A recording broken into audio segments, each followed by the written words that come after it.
కీర్తనలు 23 మొదటి నుంచి ఆఖరి వరకు మార్చి చదువుకుందాం. కీర్తనలు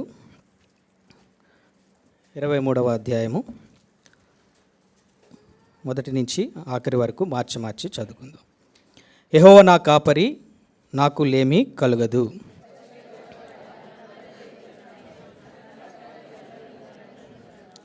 నా ప్రాణమునకు ఆయన సేద తీర్చుచున్నాడు. తన నామమును బట్టి నీతి మార్గములో నన్ను నడిపించుచున్నాడు.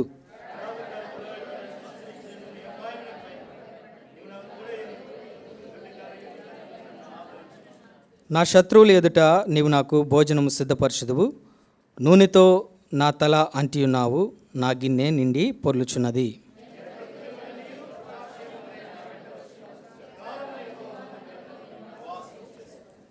చిన్న ప్రార్థన చేద్దాం. ప్రేమగల తండ్రి, జీవగల దేవా, పరిశుద్ధుడా, సర్వోన్నతుడా, సర్వశక్తిమంతుడా, నీకు వందనాలు, స్తుతులు, స్తోత్రాలు, ఆరాధన కొరకై ప్రభా తండ్రి. నీ యొక్క వాక్యంను మేము చదివిన్నాం తండ్రి. ఏ మాటలతో నైనా నీవు స్తుతింపబడాలని కోరుకుంటున్నావో ఆ మాటలే మాకును దయచేయండి ప్రభా తండ్రి. నాయన నీ కృపచేత నన్ను జ్ఞాపకం చేసుకొని బలపరచండి. నాయన నీకు వందనాలు. ఏమి తెలియనివాడును, ఏమి రానివాడును, భయస్తుడను జ్ఞాపకం చేసుకొని ప్రభా నా మాటల్లో తోడయండి. నీవు మహిమ పొందుతారని, నీవే గణపరచబడతారని నమ్మి స్తుతిస్తూ యేసు నామములో స్తుతించి ప్రార్థించి వేడుకుంటున్నాము తండ్రి.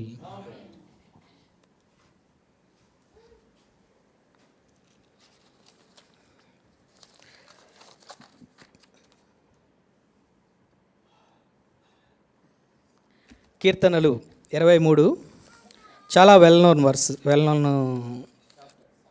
సామ్.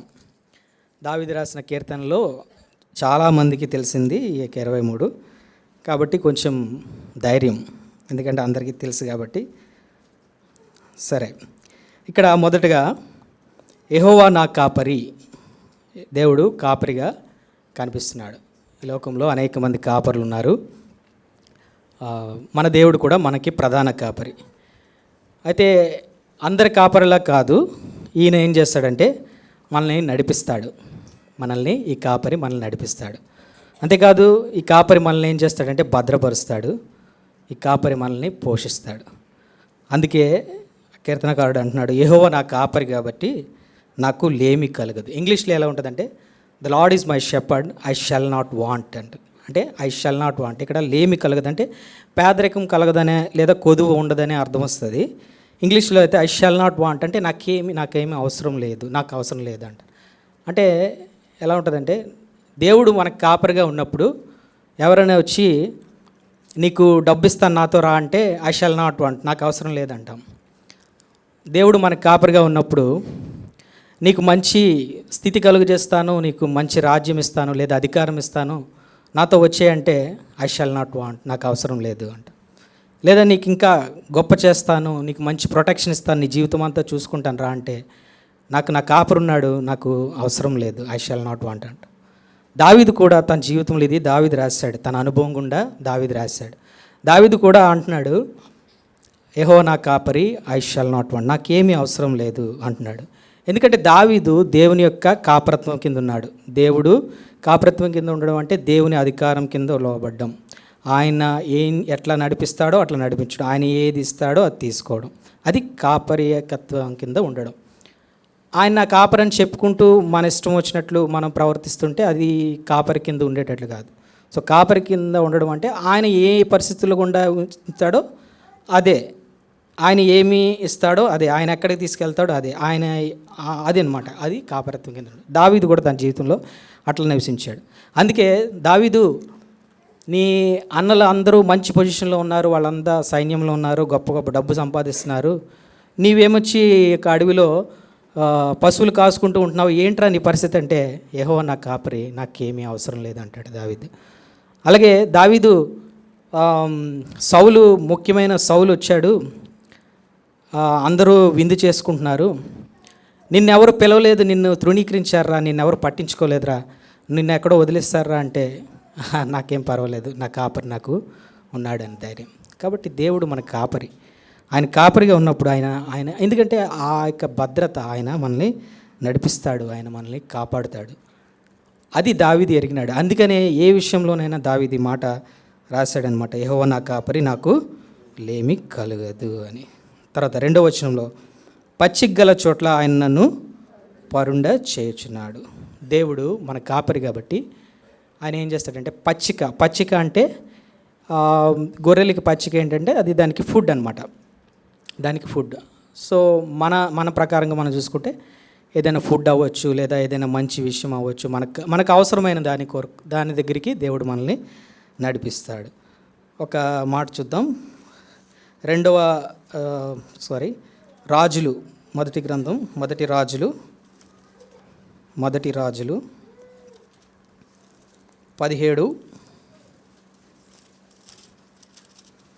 మొదటి రాజులు 17వ అధ్యాయము 3-4 వచనాలు. మొదటి రాజులు 17, 3-4 వచనాలు ఒకటి చదవండి. నీవు ఇచ్చటి నుండి తూర్పు వైపుకు పోయి యోర్దానుకు ఎదురుగా ఉన్న కేరీతు వాగు దగ్గర దాగియుండుము. ఆ వాగు నీరు నీవు త్రాగుదువు. అచ్చటికి నీకు ఆహారం తెచ్చినట్లు నేను కాకోలంకు ఆజ్ఞాపించి తిని అని అతనికి తెలియజేయగా. అలాగే 6వ వచనము, అక్కడ కాకోలములకు ఉదయం ముందు రొట్టెను మాంసమును, అస్తమయం ముందు రొట్టెను మాంసమును అతని యొద్దకు తీసుకొని వచ్చిండెను. అతడు వాగునీరు తాగుచుండెను. అలాగే 14వ వచనం, భూమి మీద యెహోవా వర్షం కురిపించే వరకు ఆ తొట్టిలో ఉన్న పిండి తక్కువ కాదు, బుడ్డిలో నూనె అయిపోదని. అలాగే 17 చివరగా 16వ వచనం చదువుతాను. యెహోవా ఏలియా ద్వారా సెలవిచ్చిన ప్రకారము తొట్టిలో ఉన్న పిండి తక్కువ కాలేదు, బుడ్డిలో ఉన్న నూనె అయిపోలేదు. ఇక్కడ సందర్భం ఏంటంటే ఏలియా దేవుని అధికారం కింద ఉన్నాడు, దేవుడు ఏం చెప్తే అది చేస్తున్నాడు. కాబట్టి కరువు వచ్చిన సమయంలో దేవుడు ఏలియాకి ఎట్లా నడిపించాడంటే దూత ద్వారా అప్పము ఇచ్చాడు, కాకోలముల ద్వారా ఆ యొక్క మాంసం ఇచ్చాడు. అలాగే అసాధారణ పరిస్థితిలో ఒక విధవరాల దగ్గరికి తీసుకువెళ్ళి అక్కడ ఆమెను పోషించాడు దేవుడు. కాబట్టి దేవుని యొక్క అధికారం కిందకి, ఆయన కాపరత్వం కింద మనం ఉంటే పరిస్థితులు ఎలా ఉన్నా కానీ, ఎంత ఇబ్బందులు ఉన్నా, చుట్టూ ఏమి లేకపోయినా, ఏమి కనిపించకపోయినా ఆయన పోషిస్తాడు. ఆయన ఎలాంటి ఆయన అధికారం కింద, ఆయన యొక్క ప్రభుత్వం కింద, ఆయన కాపరత్వం కింద ఉంటే ఎక్కడైతే పచ్చికుంటుందో, ఎక్కడైతే మనకు దొరుకుతుందో అక్కడికి దేవుడు నడిపిస్తాడు, లేదా మన దగ్గరికే దాన్ని తీసుకొచ్చేట్లుగా చేస్తాడు. కాబట్టి దేవుని కాపరత్వం ఇట్స్ నార్మల్ థింగ్ అనమాట, చాలా గొప్పది. ఆయన మనల్ని కరువులో ఉన్నప్పుడు, కష్టాల్లో ఉన్నప్పుడు ఆయన మనకి సహాయం చేస్తాడు. అలాగే తర్వాత అక్కడ 23వ కీర్తన 2వ వచనం చివరి భాగంలో, శాంతికరమైన జలముల యొద్ద నన్ను నడిపించేవాడు. జలాలు రకరకాలుగా ఉంటాయి. వడిగా ప్రవహించే జలాలు ఉంటాయి, వాసన కొట్టే జలాలు ఉంటాయి, విషపూరితమైన జలాలు ఉంటాయి, చేదైన జలాలు ఉంటాయి. ఇలా రకరకాల జలాలు ఉంటాయి. అయితే మన దేవుడు, మన తండ్రి మనల్ని ఎలాంటి జలాల దగ్గర నడిపిస్తాడంటే శాంతికరమైన జలాల దగ్గర నడిపిస్తాడు. ఒకవేళ ఆ జలము సరిగ్గా లేకపోయినా దాన్ని బాగు చేసి, మన కొరకు దాన్ని బాగు చేసి సమాధానంగా ఉండి మనకి అనుకూలంగా చేస్తాడు. ఎందుకు చేస్తాడంటే ఆయన మన కాపరి. ఆయన మన కాపరి కాబట్టి దేవుడు మనపక్షంగా అటువంటి కార్యాలు చేస్తాడు. ఎందుకంటే తన ప్రజలు వడిగా ప్రవహించే జలాలంటే ఏదో కలహం, వడిగా ప్రవహించే జలాలంటే కలహంతో ఉంటారు చాలామంది. వాళ్ళ దగ్గరికి వెళ్తే ఎప్పుడు గొడవలే, వాళ్ళ దగ్గరికి వెళ్తే ఎప్పుడు గొడవలే ఉంటాయి. అటువంటి వారి దగ్గర నుంచి తప్పిస్తాడు. లేదు అంటే అటువంటి వారిని మన కొరకు వాళ్ళని నెమ్మదిపరుస్తాడు. అలాగే కొన్ని విషం జలాలు ఉంటాయి, అంటే మనసులో వేరే ఆలోచనలు పెట్టుకొని మనతో ప్రేమగా నటించే వాళ్ళు ఉంటారు. ఇటువంటి వారి నుంచి కూడా దేవుడు మనల్ని తప్పిస్తాడు. ఎందుకంటే ఆయన మన కాపరి కాబట్టి ఇటువంటి వారి నుంచి కూడా మనల్ని తప్పిస్తాడు, దేవుడు సహాయం చేస్తాడు. అలాగే కొన్ని కంపు కొట్టే జాలాలు ఉంటాయి, అంటే బహు పాపంతో ఉండేవారు. వాళ్ళ దగ్గరికి వెళ్తే కొన్ని రోజులు మనం వాళ్ళతో నివసిస్తే వాళ్ళ పాపం కూడా మనకు అంటుకుంటుంది. అట్లా మారిపోతాం మనం కూడా. సో అటువంటి వారి దగ్గరికి కూడా వెళ్లకుండా దేవుడు మంచి మంచి ప్రజల మధ్యకి మనం ఎక్కడున్న వారం కానీ దేవుడు శాంతికరమైన జలం, అంటే మంచి వారితో స్నేహం, మంచి వారితో దేవుడు మనల్ని కట్టేవాడిగా ఉంటాడు. ఎందుకంటే మనం ఆయన మేపు గొర్రెలము, ఆయన కాపరత్వం కింద మనం ఉన్నాము కాబట్టి. అలాగే తన దాసుడికి ఒకసారి ఇటువంటి ప్రాబ్లం వచ్చినప్పుడు దేవుడు ఎలాగ డీల్ చేశాడో మనం చూద్దాం. ఆదికాండము 31.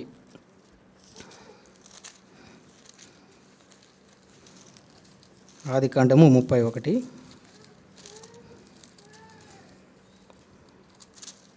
అందరం కలిసి చదువుదామండి. ఆదికాండం 31, 20 నుంచి 24 అందరం కలిసి చదువుకుందాం. ఆదికాండం 31, 20 నుంచి 24 వచనాలు. యాకోబు తాను పారిపోచున్నాడని సిరియావాడైన లాబానుకు తెలియచేయకపోవటం వలన అతన్ని మోసపుచ్చిన వాడాయను. అతడు తనకు కలిగినదంతయు తీసుకొని పారిపోయాను. అతడు లేచి నది దాటి కొండ తట్టు అభిముఖుడై వెళ్ళెను. యాకోబు పారిపోయినని 3వ దినమున లాబానుకు తెలుపబడెను. అతడు తన బంధువులను వెంట పెట్టుకుని 7 దినముల ప్రయాణమంత దూరం అతన్ని తరుముకొని పోయి గిలాదు కొండ మీద అతన్ని కలుసుకొనెను. ఆ రాత్రి స్వప్నమందు సిరియావాడైన లాబాను వద్దకు వచ్చి, నీవు యాకోబుతో మంచిగాని చెడ్డగాని పలుకుకుము, జాగ్రత్త సుమి అని అతనితో చెప్పాను. అలాగే 29వ వచనం కూడా కలిపి చదువుదాం. మీకు హాని చేయుటకు నా చేతనవును. అయితే పోయిన రాత్రి మీ తండ్రి యొక్క దేవుడు యాకోబుతో మంచిగాని చెడ్డగాని పలుకుకుము, జాగ్రత్త సుమి అని నాతో చెప్పాను. ఇక్కడ సందర్భం ఏంటంటే, యాకోబు తన మామ దగ్గర పనిచేశాడు. తర్వాత అతనికి చెప్పకుండా తనకు కలిగిన ఆస్తిని తీసుకున్నాడు. కానీ చెప్పకుండా తీసుకువెళ్ళడం వల్ల అది మోసం అనేది అవుతుంది. ఏదైనా కూడా మనం చెప్పి తీసుకువెళ్తే అది మన రైట్ అవుతుంది. కానీ చెప్పకుండా తీసుకువెళ్ళిపోయాడు కాబట్టి అది మోసం పుచ్చినట్టు అయ్యింది. కానీ యాకోబు పారిపోతుంటే ఎలా పారిపోతున్నాడంటే, ఇంకా వాళ్ళు తరుముతారేమో అని చెప్పేసి పారిపోతుంటే సిరియవానుడైన లాబానుకి అది తెలిసి అది చాలా కోపంగా కొంతమంది అక్కడ చూస్తే దగ్గర 200 మందిని అంతమందిను అతను పోగు చేసుకొని లాబాను ఈ యాకోబు మీదకి వెళ్తున్నాడు అనమాట. చాలా కోపంగా వెళ్తుంటే అప్పుడు యాకోబుకి మరి కాపురున్నాడు కదా, ఆయన ఊరుకోడు కదా, ఆయన వెంటనే అది తెలిసి వెళ్ళి లాబానుతో అంటున్నాడు, యాకోబుతో నీవు మంచి కానీ చెడ్డ కానీ పలుకుకుము, జాగ్రత్త సుమి. అక్కడ చూడండి అన్నమాట, జాగ్రత్త సుమి, జాగ్రత్త, నా దాసుడికి ఏమైనా అంటావేమో, నువ్వు ఏమైనా చేస్తావేమో, జాగ్రత్త. ఒకవేళ నువ్వేమైనా అంటే నేను నిన్ను చంపేస్తాను. అంటే వార్నింగ్, ఇట్స్ నాట్ ఏదో కామన్ ఏదో మాట కాదు. తన కుమారుడు వెళ్ళిపోతున్నాడు, సరే ఆడు వెళ్ళిపోతున్నాడు, ఏం చేశాడో అది నేను చూసుకుంటాను, అతను తప్పు చేశాడో లేదో అది నేను చూసుకుంటాను, కానీ నువ్వు ఆయన మీద చేయేస్తే నేను ఊరుకోను, జాగ్రత్త సుమి అని. అంటే చాలా ఇట్స్ వార్నింగ్ ఇచ్చాడు దేవుడు యాకోబు కోసం.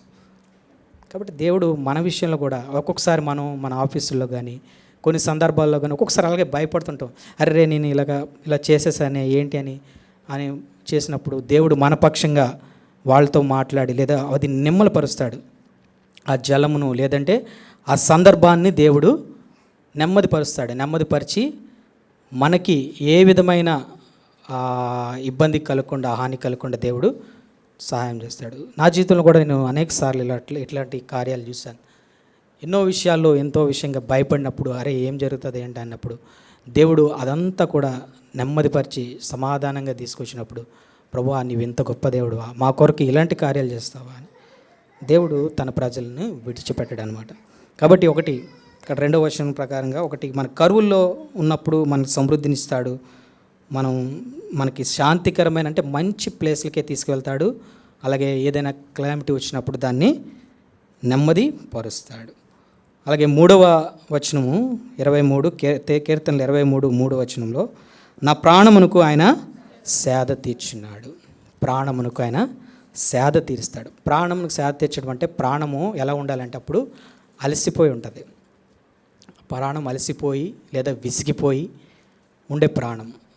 అవును, ఒక్కొక్కసారి మన ప్రాణము చాలా అలసిపోతుంది కొన్ని సందర్భాల వల్ల, లేదా మనకి సంబంధించిన వ్యక్తులే, మనం ఎంతో ఇది అనుకున్న వ్యక్తులే మనల్ని ఏదైనా అన్నప్పుడు, లేదా మనల్ని ఏదైనా కించపరిచినప్పుడు, మోసం చేసినప్పుడు, లేదా రకరకాల పరిస్థితులు, మనం లేదా ఏదో విషయం కోసం మనం ఎంతగానో ప్రయత్నిస్తుంటాం, అది లభించదు. అటువంటప్పుడు ఇంతగా ట్రై చేసి ఇంతగా చేసినా కూడా మన ప్రాణం అలసిపోతుంటుంది. అయితే భయపడనక్కర్లేదు, మన కాపరి ఉన్నాడు. ప్రభువా, నువ్వు నా కాపరివి, నువ్వు నాకు చూసుకుంటావని ఆయన అధికారం కిందకు వస్తే ఆయన ఏం చేస్తాడంట, మన అలసిన ప్రాణాన్ని ఆయన సేద తీరుస్తాడు. అయితే మనం మన ఇష్టంగా దేవుని యొక్క కాపరత్వం కిందకి వెళ్లకుండా మన ఇష్టంగా మనం ఎన్ని ప్రయత్నాలు చేసినా కూడా అవి ఫలించవు. చివరికి మనమే విసిగిపోతాం. దేవునికి అధికారం ఇవ్వకుండా మనం ఎంత ప్రయత్నించినా కూడా అది ఫలించదనమాట, మనం విసిగిపోతాం. అయితే దేవునికి మనం అవకాశం ఇస్తే దేవుడు మన ప్రాణానికి సేద తీరుస్తాడు. రండి, లూకాసు వార్త 5వ అధ్యాయము. లూకాసు వార్త 5వ అధ్యాయము.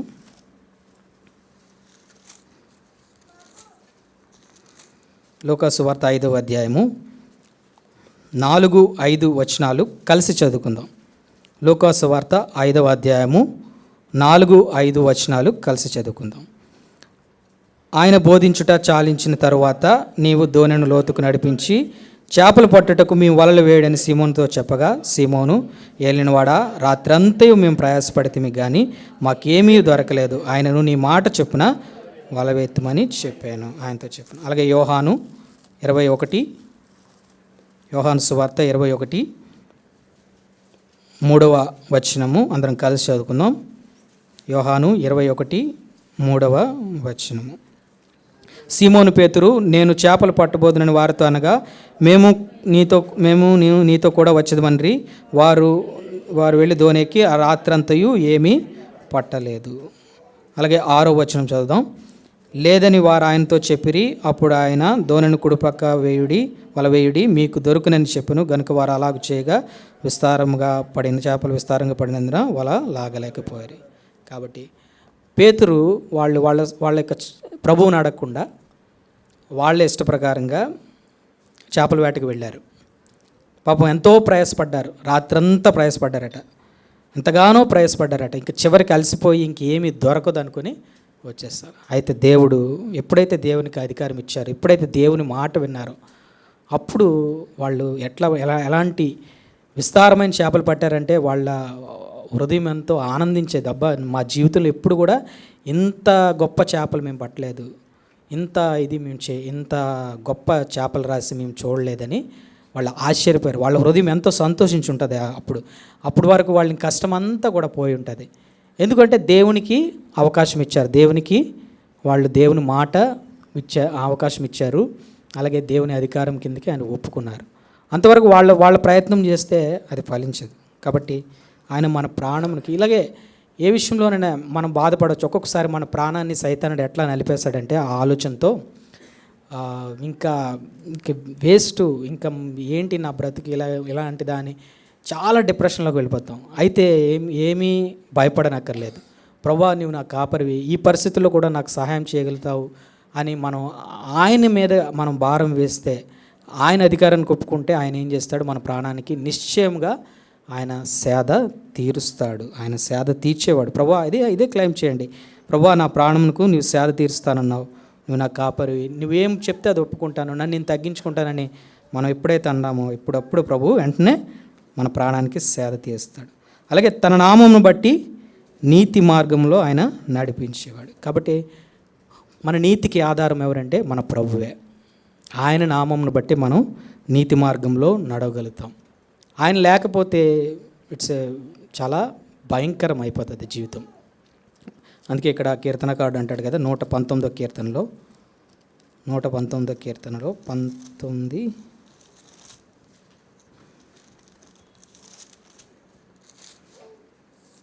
119వ కీర్తన 9వ వచనంలో ఉంటుంది, యవ్వనస్తులు దేని చేత తమ నడతను శుద్ధిపరచుకుందరు, నీ వాక్యమును బట్టి దానిని జాగ్రత్తగా చూచుకున్నట్టే కదా. కాబట్టి దేవుని వాక్యమన్నా, దేవుని నామమన్నా, దేవుడన్నా ఒకటే.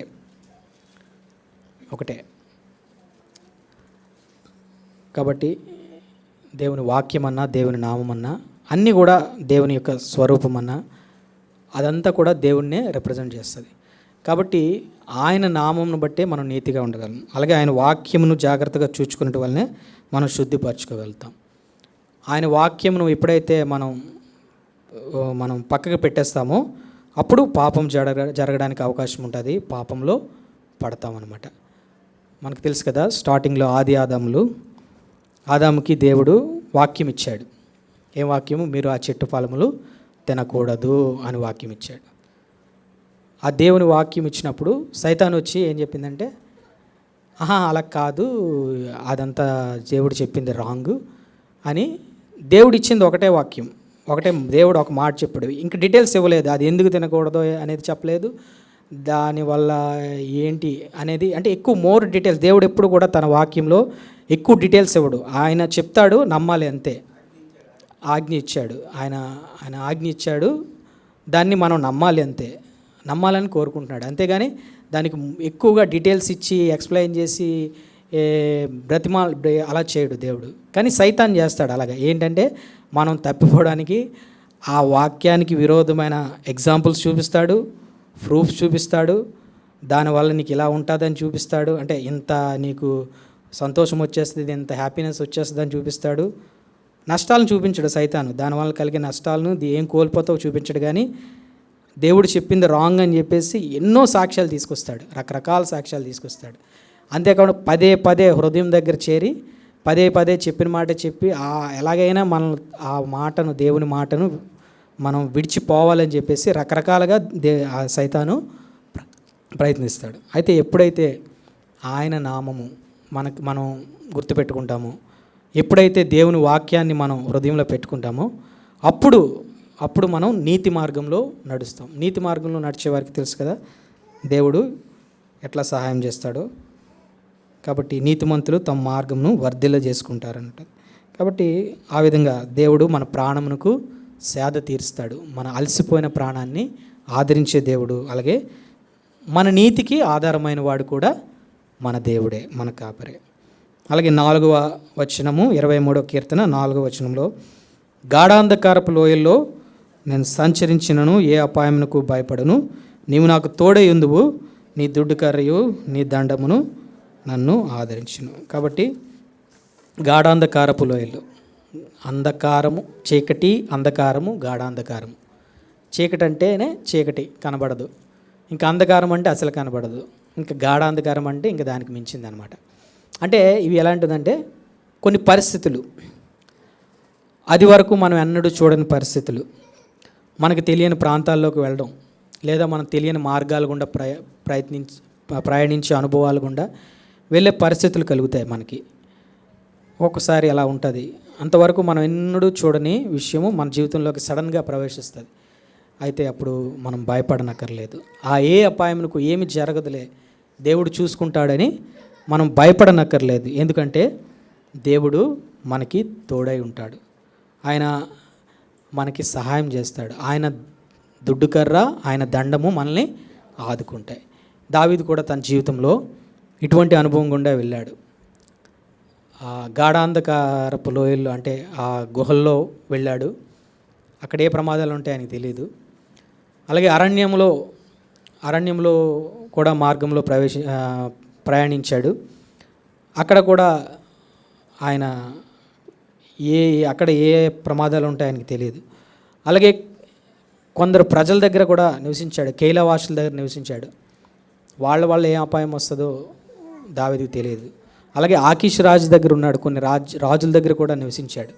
సో ఇలాగా దావీదుకి అది వరకు తెలియని ఆ ప్రదేశాల్లో ఆ రాజుల దగ్గర ఉన్నప్పుడు కూడా దేవుని యొక్క దుడ్డుకర్ర, ఆయన దండము.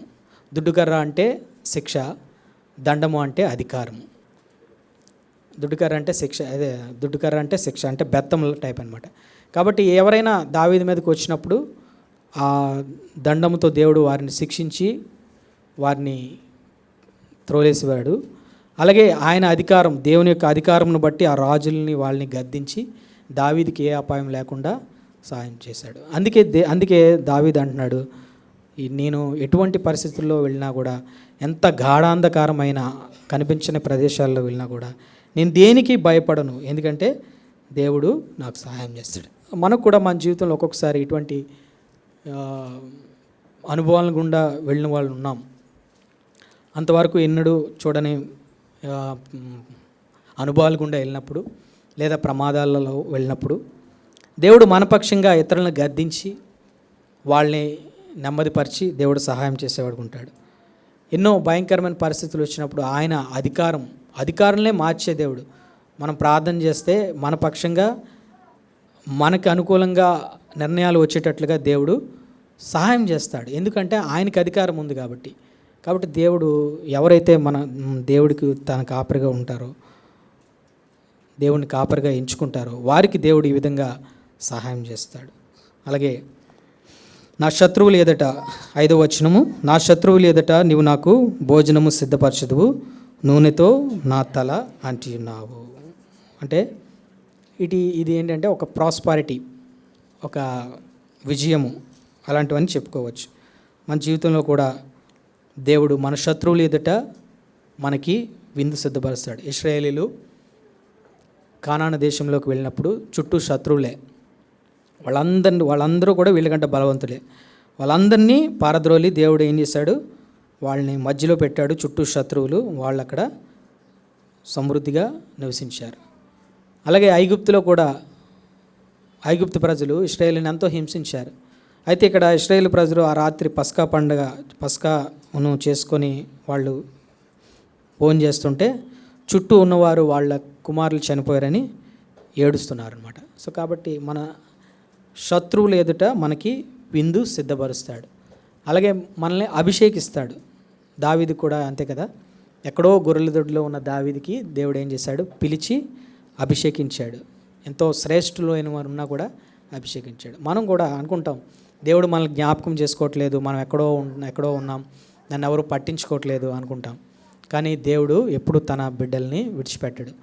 ఆయన రైట్ టైంలో పిలిచి, మనకంటే గొప్పవారు ఉన్నా కూడా, మనకంటే జ్ఞానులున్నా కూడా, మనకంటే శ్రేష్టమైన ఉన్నవారు కూడా, నీవు నా కాపరత్వం కింద ఉన్నావు కాబట్టి నేను అభిషేకిస్తానని చెప్పేసి దేవుడు అభిషేకించేవాడుగా ఉంటాడు. ఒక్కోసారి మన గిన్నె నిండి పొర్లుతుంది అనమాట. అంటే ఒక ఎగ్జామ్ రాసినా, ఏదైనా రాసినా ఇంకా ది బెస్ట్గా చేసేవాళ్ళు ఉంటారు, కానీ మనకి విజయాలు వస్తుంటాయి. ఎందుకు అంటే కనుక మన దేవుని వలన ఆ విజయం అది మనం పొందుతాం.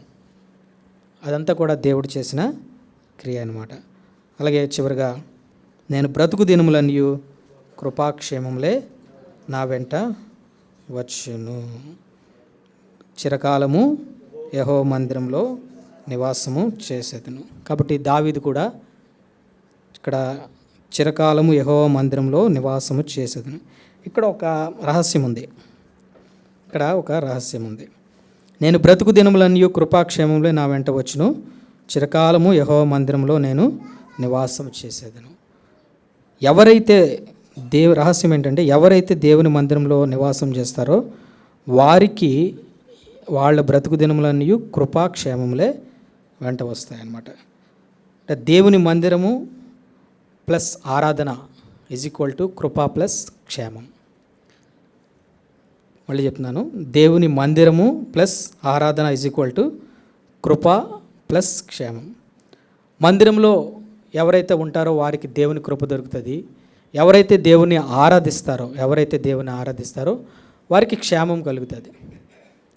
ఆరాధించే వారిని దేవుడు క్షేమంగా చూస్తాడు. అలాగే ఎవరైతే దేవుని మందిరంలో నివసిస్తాడో వారికి దేవుని ప్రేమ సమృద్ధిగా దొరుకుతుంది. అందుకే దావీదు కూడా ఎప్పుడు తన జీవితంలో దేవుని మందిరాన్ని విడిచిపెట్టలేదు. దేవుని మందసాన్ని, అప్పుడు ఆ రోజుల్లో మందసము, ఇప్పుడు ఏంటంటే దేవుని మందిరము. కాబట్టి మందిరమును విడిచిపెట్టకూడదు.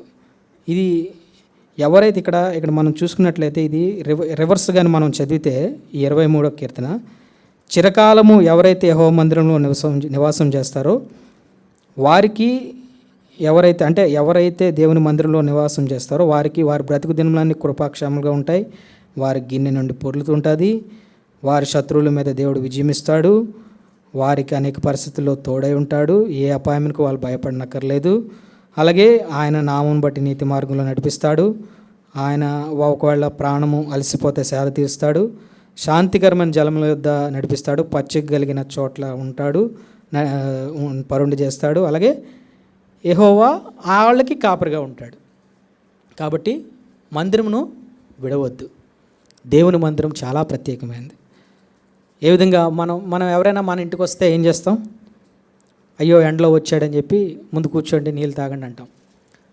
లేదా వాళ్ళు ఏదైనా బాధల్లో ఉంటే సరే ఇంత కష్టం కలిగింది దాని ముందు వింటాము, కష్టం కలిగిందా అని మనకు తోచిన సహాయం చేస్తాం. ఎందుకంటే వాళ్ళు మన ఇంటికి వచ్చారు కాబట్టి. మన ఇంటికి వచ్చారు అంటే ఒక అతిథి మర్యాద ఇస్తాం, వాళ్ళకి మనం చేయగలిగిన సహాయం చేస్తాం.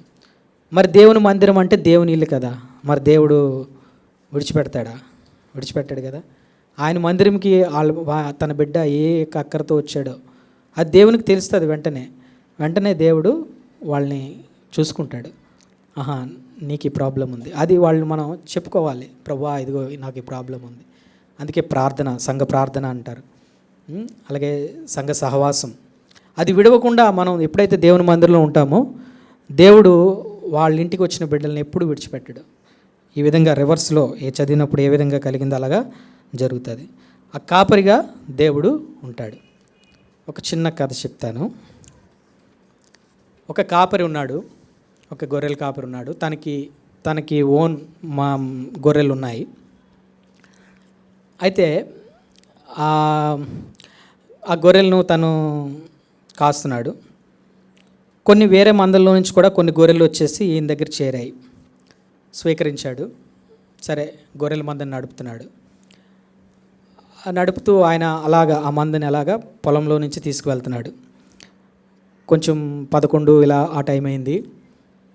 కొన్ని గొర్రెలకి ఆకలి వేస్తుంది, కొన్ని గొర్రెలకి దాహం వేస్తుంది. ఆయన కూడా ఆ కాపరి ఆ మందని నడిపిస్తున్నాడు. అలాగ నడిపిస్తుంటే ఆ గొర్రెలు చూస్తుంటే లెఫ్ట్ సైడు ఆ దూరంగా పచ్చని కొండలు ఉన్నాయి. ఇటు సైడ్ రైట్ సైడ్ చూసినా కూడా దూరంగా ఏవో పొలాలు ఉన్నాయి. కానీ ఆ కాపరి ఏం చేస్తున్నాడంటే వాటిని తిన్నగా నడిపిస్తున్నాడు. తిన్నగా చూస్తే దూరంగా ఒక ఎండిపోయిన కొండ ఉంది, గుట్టలు ఉన్నాయి, అటే నడిపిస్తున్నాడు. సరే అవి నడుస్తున్నాయి అనుకుంటున్నాయి, ఏంటి ఇటు వెళ్ళట్లేదు ఏంటి, అటువైపు మన కాపరి ఏంటి ఇటు తీసుకెళ్తున్నాడు ఏంటి అని. సరే ఏదైతే ఏంటి మన కాపరి కాబట్టి సరే నడుద్దామని నడుస్తున్నాయి. కొంత దూరం వెళ్ళిన తర్వాత ఒక చిన్న పొలం వచ్చింది. అక్కడ చిన్న నీటి ఊటలు ఉన్నాయి. ఎండ కాబట్టి దాహం వేస్తున్నాయి పాపం గొర్రెలకి. ఇంకొక పక్క చిన్న పచ్చికలు ఉన్నాయి. ఇంకా ఆయన అలా తీసుకువెళ్తున్నాడు. అయితే కొన్ని గొర్రెలు ఏం చేస్తున్నాయంటే ఆ చిన్న నీటి ఊట దగ్గరికి వెళ్ళి తాగుతున్నాయి. కొన్ని ఏమొచ్చి ఆ యొక్క పచ్చికను తింటున్నాయి, చిన్న పచ్చికను తింటున్నాయి. వెంటనే ఆ కాపరి స్పీడ్గా వచ్చి వాటిని తోలుతున్నాడు. వద్దు పదండి అని. అరే దాహం వేస్తుంది, నీళ్ళు తాగనివ్వట్లేదే అనేసి అనుకుంటున్నాయి. కానీ ఆయన గట్టిగా తిట్టేసరికి పారిపోతున్నాయి. ఇంకొన్ని మొండిగా ఉండి అక్కడ తింటున్నాయి అన్నమాట. తింటుంటే వినట్లేదని చెప్పి తన బెత్తంతో ఒక బాధితే అమ్మ అని అరుచుకుంటూ పరిగెడుతున్నాయి. ఇదేంటి, అరే చిన్న పచ్చికి దొరికింది కదా, తినొచ్చు కదా, హ్యాపీగా తింటాను కదా, ఆకలేస్తుంది నాకు, పైన ఎండ కాలిపోతుంది, తిందాం అనుకుంటుంటే ఈ నన్ను కొడతాడేంటి అనుకుంటున్నాయి. అయినా కూడా వెళ్తున్నాయి. ఆయన వదలట్లేదు, వడిగా తోలుతున్నాడు. అలాగా కొండ దగ్గరికి వచ్చింది. చూస్తే అది ఎండిపోయిన కొండ, రాళ్ళు, అక్కడ ఏమీ లేదు. అయినా సరే ఎక్కండి అన్నట్టు తోలుతున్నాడు. అవన్నీ ఇంకా కష్టపడుతూ ఆ కొండ ఎక్కాయి. కొండ ఎక్కి అవతల లోయలో చూసిన వెంటనే అక్కడ విస్తారమైన పచ్చిక ఉంది. ఆ లోయ అవతల విస్తారమైన పచ్చిక ఉంది. చక్కని ఒక వాటర్ పూల్ టైప్లో మంచి నది కాదు, చెరువు ఉంది. నది అయితే ప్రవహించి గందరగోళంగా ఉంటుంది వాటర్. కానీ ఇదేంటంటే చక్కని ఒక చెరువు అనవచ్చు, లేక్. సో అక్కడ ఉన్నాయి. అవి చూడగానే అప్పటి వరకు ఆ పడిన కష్టం అంతా మర్చిపోయాయి గొర్రెలన్నీ. ఆహా ఎంత అని సంతోషంతో దిగి గంతులు వేసుకుంటూ వెళ్ళి అన్నీ తినగలిగినంత తింటున్నాయి, తాగగలిగినంత తాగుతున్నాయి, అన్నీ హ్యాపీగా ఉన్నాయి. అయితే ఆ గొర్రెలకు తెలియని విషయం ఏంటంటే ఆ కాపరి మాత్రం అక్కడికి రాలేదు. ఇంకా ఆ కొండ మీదే ఆ ఎండలోనే అక్కడే నించొని చూస్తున్నాడు. ఏం చేస్తున్నాయని చూస్తున్నాడు. ఎందుకు అంటే కనుక ఏమో అవి తింటున్నప్పుడు, ఆదమర్చి తింటున్నప్పుడు ఏ సింహమైనా వచ్చి దాన్ని తీసుకెళ్ళిపోతుందేమో, ఏ నక్కైనా వచ్చి దాన్ని ఇబ్బంది పెడుతుందేమో, లేదా ఏమైనా ప్రమాదం ఉంటుందేమో అని ఆ కాపరి మాత్రం అక్కడే ఉండి ఏమి తినకుండా అక్కడే ఉండి ఆ ఎండలో వాటిని చూస్తున్నాడు. అలాగా చూస్తున్నాడు, ఏం జరుగుతుంది ఏంటని ఆ కాపరి చూస్తున్నాడు. ఆ గొర్రెలకు తెలియని ఇంకొక విషయం ఏంటంటే, ఈ గొర్రెలు స్టార్టింగ్ నుంచి ఏ అయితే కష్టాల్లో ఏ యొక్క ఆ కొండల్లో ఆ ముళ్ళల్లో వెళ్ళాయో ఆయన కూడా వాళ్ళతో పాటే వచ్చాడు. ఆయన కూడా అదే ఎండలో వచ్చాడు, అదే కొండ ఎక్కాడు, అదే విధంగా వచ్చాడు. కానీ ఆయన ఇంకా సంతోషించట్లేదు, ఆయన రిలాక్స్ అవ్వట్లేదు, ఆయన రిలాక్స్ అవ్వట్లేదు. ఇవి రిలాక్స్ అవుతున్నాయి. అప్పటి వరకు పడిన కష్టానికి రిలాక్స్ అవుతూ చక్కగా ఆ చెట్ల కింద తింటూ ఉంటున్నాయి. కానీ ఈయన మాత్రం ఇంకా అక్కడే ఉన్నాడు. సో మన ప్రభు అయిన యేసుక్రీస్తు కూడా అలాగే మనము తన పరలోక రాజ్యం చేరాలని, మనం మంచి స్థితిలో ఉండాలని మన కోసం శ్రమ పడుతున్నాడు, మన కోసం కష్టపడుతున్నాడు. కాపరి రెండు విషయాల్లో బాగా కేర్ తీసుకుంటాడు. ఒకటి, మన మీదకి ఏదైనా వస్తే దాని మీదకి పోరాడతాడు. రెండు, మన అవిధేయత ఒకటి ఏంటంటే ఏదైనా సింహం వచ్చి దాన్ని ఎత్తుకొని పోకుండా సింహంతో పోరాడతాడు. రెండవది, ఇవి అవిధేయతతో ఒకవేళ కడుపు నిండి ప్రమాదాల్లోకి వెళ్ళిపోతాయేమో, మాట వినకుండా నా ఇష్టం అని ఇంకొక దగ్గర పారిపోతాయేమో అని ఆ విధంగా వాటిని భద్రపరచడం. రెండు రకాలుగా చేస్తాడు ఈ కాపరి. అలాగే మన దేవుడు కూడా ఒక్కొక్కసారి మనల్ని శిక్షిస్తాడు. ఎందుకంటే మనం అవిధేయతతో తప్పిపోకుండా ఆ దేవుడిచ్చే మంచి స్వాస్థ్యాన్ని కోల్పోకుండా దేవుడు మనల్ని శిక్షిస్తూ మనల్ని భద్రపరుస్తుంటాడు. అలాగే మన మీదకు వచ్చే వాటిని కూడా దేవుడు ప్రొటెక్ట్ చేస్తాడు. కానీ దేవుడు ఎప్పుడు కూడా మనల్ని విడిచిపెట్టాడు ఈ కాపరి. కాబట్టి ఆరాధన చేద్దాం. ఈ యొక్క అనుభవాలు గుండా ఎవరైనా వెళ్ళుంటే, దేవుని గుర్తించుకుంటే, దేవుడు మనకి ఈరోజు చక్కగా మనం తింటున్నామంటే దేవుడు చేసిన సహాయం. మంచి ప్రజల మధ్య మనం ఉన్నామంటే దేవుడు చేసిన సహాయం. కష్టాల్లో ఆయన వాగ్దానములతో మనల్ని ఆదరించి ఆ యొక్క కష్టాలను తీసివేసినాడంటే దేవుడు మనకు చేసిన కార్యం. అలాగే కొన్ని పరిస్థితుల్లో భయంకరంగా ఉన్నప్పుడు కూడా దేవుడు మనకి సహాయం చేస్తున్నాడు. మన శత్రువుల మీద మనకి విజయం ఇస్తున్నాడు. అంతేకాకుండా మనల్ని ఆశీర్వదిస్తున్నాడు. ఆయన మందిరంలో మనల్ని ఆశీర్వదిస్తున్నాడు. దేవుని ఆరాధిద్దాం. Praise lord.